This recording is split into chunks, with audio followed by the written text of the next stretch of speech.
Hello, so welcome to this video. In this video, I will attempt to derive the equation of kinetic energy. We'll see where the equation for K is equal to 1/2 mv squared comes from.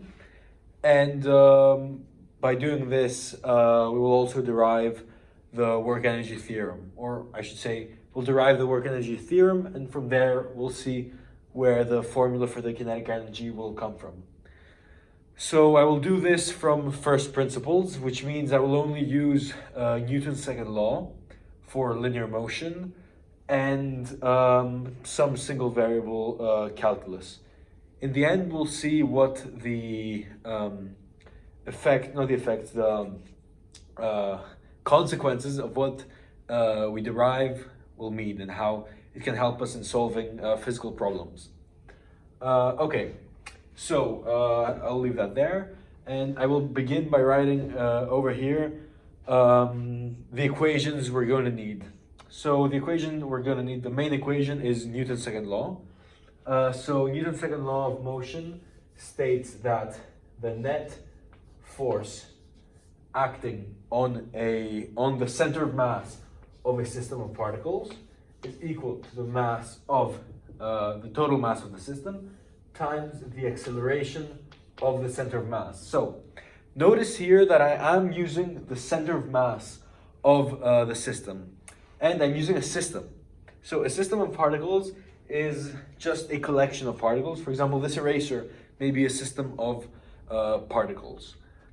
And I'm using the center of mass because it turns out, and we can prove this, and I might even prove it in a following video. I'll see, depends on if you want to see it, or yeah, it's a pretty simple proof, but it turns out that for linear motion, if we want to study the linear motion of a rigid body or a system of particles, then the motion, if a force acts anywhere on the rigid body, on the system of particles, it has the same effect as if it were acting on the center of mass.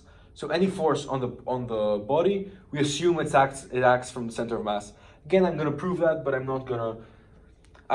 we can't prove that, and I might in the future, but for now, let's just take this for a given. Next, the third definition we're going to need is that the total work done by some force is equal to the force dotted with the displacement. So, yeah. So if we want to write this in a differential form, we will write that dW is equal to F dot dr. Notice that work is a scalar quantity since it's the dot product of two vectors. What does this mean? Let's just quickly see what it means. Have a starting position A, final position B, the trajectory like this. Then the work done by the force at some at a small distance displacement dr. Let's say this is a small dr. This is the F at that point.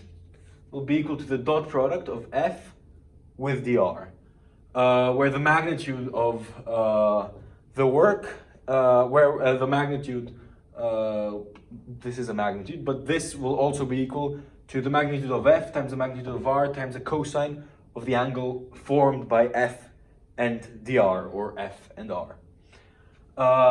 Okay, and if we want to calculate the total work, we integrate both sides of the equation with respect to, we integrate both sides of the equation, and we get that the total work is equal to the integral, of F dot dr from some initial point A to final point B.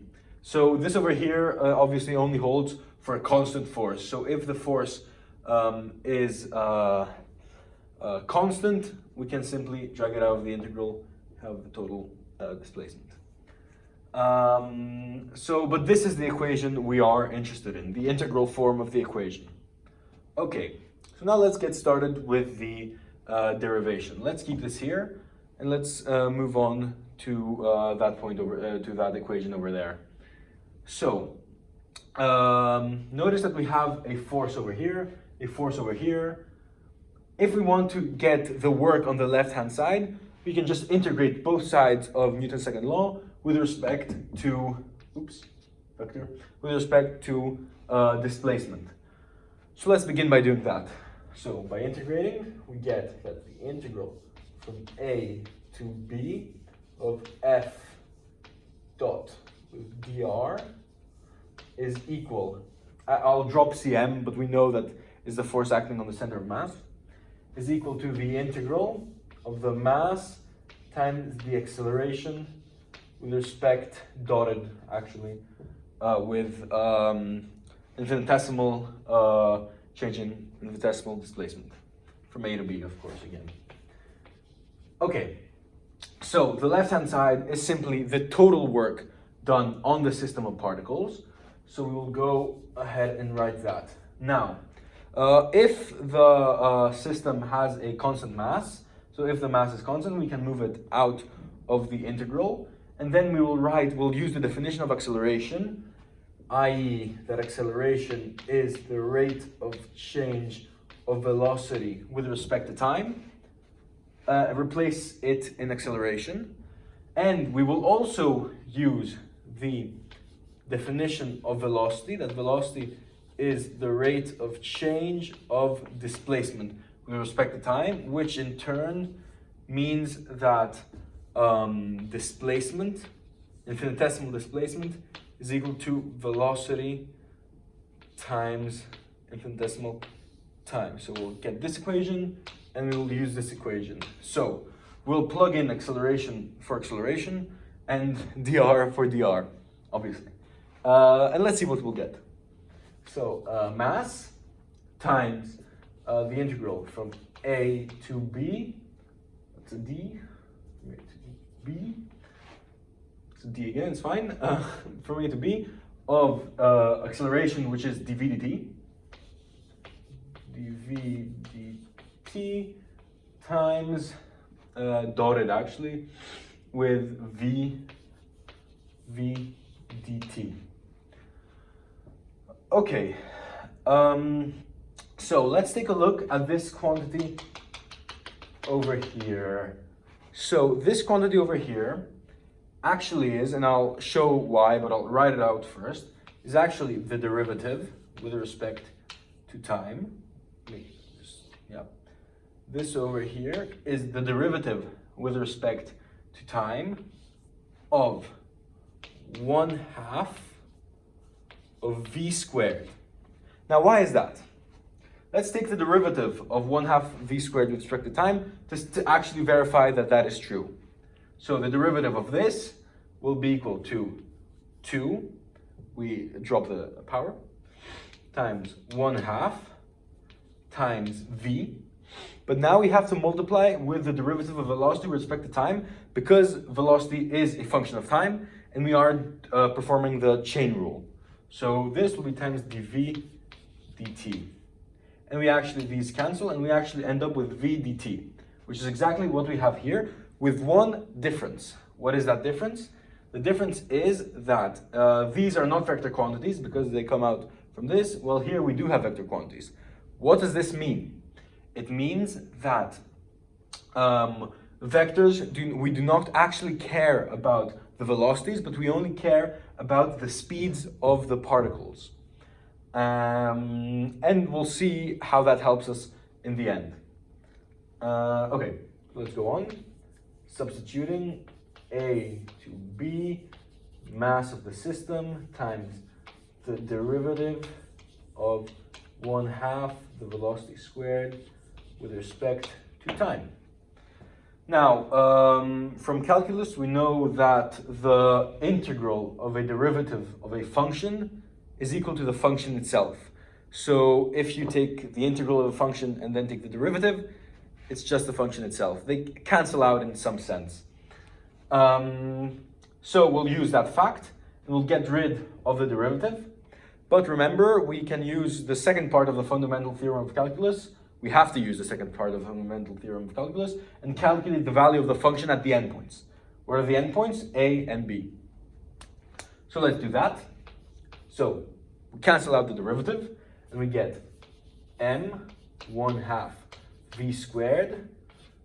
This is from A to B, which will be equal to 1/2, I'll denote the velocity at A as v sub A, the velocity at B as v sub B, which is equal to 1/2 mvb squared minus 1/2 mva squared. And this, of course, is equal, let me erase this part, this little sketch. And this, of course, is equal to the total work done on the system, which is equal in turn to the integral over there. So this is, oops, that's ugly, it's fine.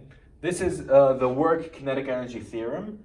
And just to, I'll just write it out again. I'll write it out again because it's a very important theorem. Now, I want to have it clear over here because I want to talk about it for some time. So the total work done on the system is equal to the integral from A to B. The total work done from A to B, obviously, is equal to the integral from A to B of the net force acting on the center of mass of the system, dotted with dr, infinitesimal displacement, which in turn is equal to this quantity over here, 1/2 mv squared B, 1/2 mv squared at A. So this is the work kinetic energy theorem. Now notice, what is this quantity over here? Notice that we have velocity. It depends on velocity and it depends on mass. The higher the velocity, the higher this quantity. The higher the mass, the higher this quantity. So because it depends on velocity, because it precisely depends on the square of the velocity, we just name this quantity kinetic energy. And it has the units of energy as well. So it has the same units as work, since they're equal, obviously. We name it kinetic energy. Kinetic is a Greek word for movement, and that's how it gets its name. Cool. So we can see, and this is in fact the change in kinetic energy because we final kinetic energy minus initial kinetic energy. So the total work. So if you want to change the kinetic energy of a system, you have to do work on that system. You have to supply energy to be able to change the kinetic energy of the system, which makes sense in some way. So this is very important. It also tells us that we do not care about what happens in between. We only care about the velocities at the endpoints of the trajectory. Furthermore, I want to state something else. This is an equivalent formulation to Newton's, this is equivalent to Newton's second law. It's just a different way of expressing Newton's second law. Because we just started from Newton's second law, used the definition, and arrived to this formula over here. So this is exactly the same, just formulated differently to Newton's second law. But it turns out that this has some very interesting consequences. So first of all, we can use this, and I might also make another video about this later. We can use this to prove that in a system where only conservative forces act, and when I make a video, I will explain what conservative forces are. In a system that only conservative forces act, the total mechanical energy of the system remains constant. That's one thing we can use it for. But now, you may ask, why, if this is the same as Newton's second law, why would we ever want to have this complicated formula? So, there are many reasons. In physics, in the physical world, a lot of forces are not given as functions of time. They're given as functions of displacement. For example, the gravitational force, the spring force, and a Coulomb's law, and many other, the electrostatic force, and many others. So here you can see we're integrating with respect to displacement. And so these forces have very easy integrals, and we can easily find the total work done by these forces.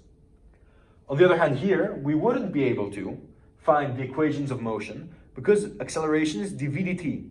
And if we want to find the velocity with respect to time, we would be integrating displacement with respect to time. And we obviously can't do that. We would have to do some differential equations here that might be complicated. Well, here we have this nice and simple integral with respect to the quantity we're integrating with. And we can find the velocity. If we know the initial velocity, we can find the final velocity at any given position. And now, what if we want to find the equations of motion? If we want to find the equations of motion, we can either use Newton's second law, or we could also use the word kinetic energy theorem. Why? Because this over here is simply some function of displacement. And if we solve for velocity, we'll end up with a function of displacement. And this will be equal to velocity, which is simply equal to dx dt. So, or dr dt, I would better say, so we have the same. Dr dt. So if we solve for velocity, we move this to the other side, we have some function here, and in total we have a function of displacement equal to the final velocity. This is the velocity at b. Now, this is a differential equation. Again, we can solve the differential equation. It's a first order differential equation. We can solve it and find our equations of motion. So that is why this formula and the word kinetic energy theorem is very useful. And that is again how the formula for kinetic energy is derived and where it comes from. It's also this is very important because in special relativity, this is how we reach a formula for kinetic energy as well. Yeah, and I could make a video for that as well. I have many videos I could make. Cool. So another video I could make is, and I probably will, I'll make an example, a real life example of where this is useful. Specifically, if you're interested, we can find the power generated by this machine when water falls on this little spinny thing. It spins, and we can find the power generated by the water falling. Yep. Thank you very much for watching. If you have any questions, please comment below. Like the video if you like the video, and subscribe if you want to see more videos like this. And also, because this is my first video, also tell me any suggestions, anything you'd like me to do different, or anything like that. Thank you very much.